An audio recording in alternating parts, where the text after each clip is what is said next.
We have, every 2 weeks or so, we have a team meeting, and our organization is, for the most part, pretty young.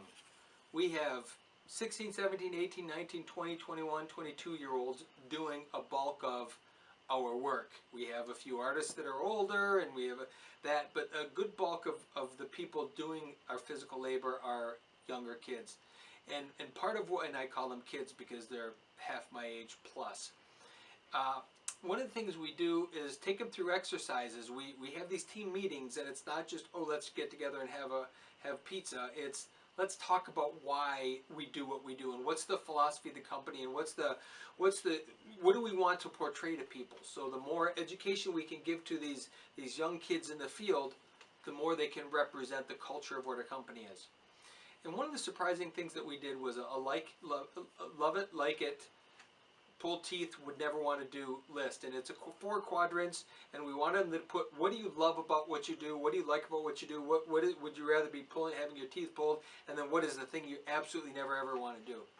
And it was really surprising to see where people were, and the things they like to do, and what they were willing to do. And we just assume that we just have them do this and we just have them do that. But when you started breaking down the things they love to do, it wasn't what we would have expected. Some of them love to do the things that other people would rather have their teeth pulled than doing. So we use that as a tool to say, oh, this is a little bit more something you would like to do versus something you would like to do. And we started matching people to the job descriptions of things that they would like to do. Now it changes on a daily basis because we do a lot of different things, but we can cater people toward something that makes sense for them, that they can find enjoyment in.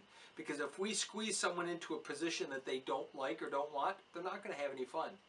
And one of the things we do here on our projects all the time is, I can't believe people can have so much fun while doing this type of work.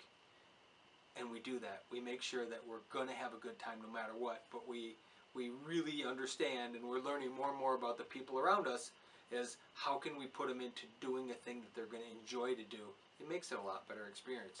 And as a result, the jobs go better, and the homeowners are happier, and everyone's happier as a result. Some of the surprising things about what their favorites were is, one was pulling weeds. One of the people on the team said, oh, I love to pull weeds. And you're thinking, that's like the last thing on my list that I would ever want to do. And another one had to do with, I love troweling concrete. And another one, I love wheelbarrowing. And a lot of times we think, oh, that's physical labor, and it's intense, and it's painful, and it takes a lot out of you. And yet, there's people that love to do it. I know one of my love lists is pouring concrete. It's a love anxiety relationship where in it I'm anxious because I'm the one that's responsible for it, but while I'm in it I love it so much.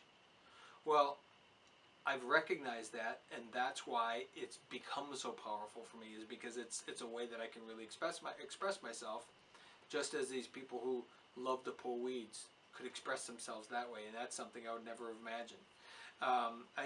It's finding those little nuances of things that you go, wow, someone actually enjoys this. Let's allow them to do it, because it needs to get done. Why put someone who can't stand doing it when somebody doesn't mind digging ditches? Let's let them dig ditches instead of pushing them to something that they're not going to have a good time with. So it's finding those things that really makes what we do even more fun.